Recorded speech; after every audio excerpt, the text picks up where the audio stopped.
standing in the ancient city of Beit Shan. Absolutely incredible. It's an ancient Greco-Roman city, standing here in the theater, overlooking the rest of the city. You see the Cardo, the main shopping street where the columns are. You see the ancient Tel. And I'm not sure if the video shows it, but in the background you can see the Jordanian mountains.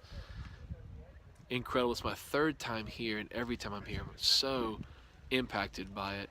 1 Samuel 31 is the story where Saul and Jonathan are killed by the Philistines. Tragic story.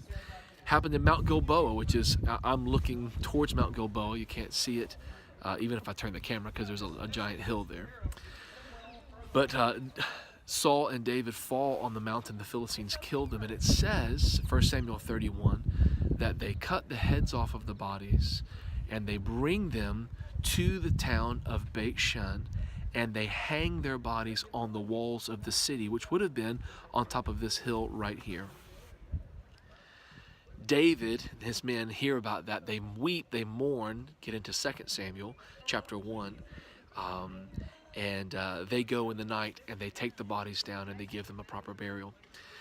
So much history here, but really when you think about how David wept over a king that, if you remember the story, his relationship with Saul was very rocky at best, and yet he honored him well, and his son Jonathan was his best friend.